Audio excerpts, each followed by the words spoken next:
The first Fujifilm camera that I have. Do you hear that noise? Well, are you done playing? Use the lens. Okay, this is not gonna work. Hello. Today's camera bait. This is Mocha Bean. Hello, Mocha. Say hello. All right, this is like my third take because, you know, every time I try to hit record, my cat Mocha is playing with a toy that he never plays with, but he decided to play with. Well, I recorded this. So anyway, my name is January. I am the person behind JanuarySnaps, which is, again, my official social media page for sharing with you my newfound photography hobby. Today, I'm continuing my series on sharing with you all my lens collection, my humble lens collection for my beloved X-T30 Mark II. Oh, and I got this little cute little hot shoe thing. I don't know if you can see it. Can you see it? Okay, yeah. Today, I wanted to share with you the second lens is certainly the one I couldn't wait to share with you the most. First of all, let me describe it. The lens is like a little magical. I don't necessarily mean Disneyland magical. I kind of mean more like weird juju, right? There's something about this lens that is like a little bit outside of regular nature kind of force, okay? It is the 16mm f1.4. This one, the aperture ring is a little bit looser. And the barrel is around 67mm, so it's pretty big. Here it is on the camera. As you can see, because again, the X-T30 is fairly compact. This lens feels quite hefty, first of all, and it feels pretty girthy. Let's talk about the lens, because the lens, again, is juju. It's magic. First of all, it is a wide lens. You can get lots of things within the shot. You can include a lot of the landscape, a lot of the cityscape, a lot of just the atmosphere into your shots, which I think is really fun for street photography or travel photography, or even nature photography.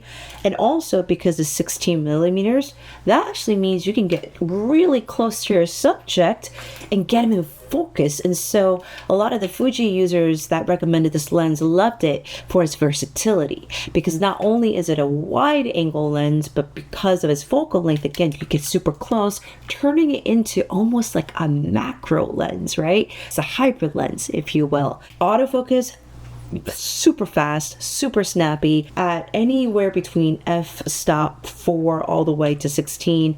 Everything is super crisp, and yet when you open it up to a 1.4, because you can, it's definitely not as like a beautiful portrait style or dreamy, say, as a 35mm, but I would say the 16mm still, for being such a wide lens, it's like great bokeh. Another cool thing about this lens is that it's got a clutch focus ring. So what happens is if you pull it down like this, then you can actually start shooting in manual focus without changing any setting in your camera. It automatically turns it into manual focus. And then when you put it back, it goes back into autofocus. So I think that's super fun to work with, especially if in your camera setting, you have both the autofocus and manual focus kind of enabled, etc. Or if you're back focusing, that allows you to get really accurate focus using this clutch ring. One other amazing thing about this lens is that it is weather resistant. So the first time I took out this lens, this juju lens out there, I went out in like the pouring rain in Los Angeles. I know, but it was like a miracle. So I'm walking down in Los Angeles, it's raining. I'm not super worried that my lens is going to get waterlogged, and I go and walk around the Missions District here near the 626 San Gabriel Valley, and I also walk around Huntington Library and the gardens, and I was able to take some beautiful magical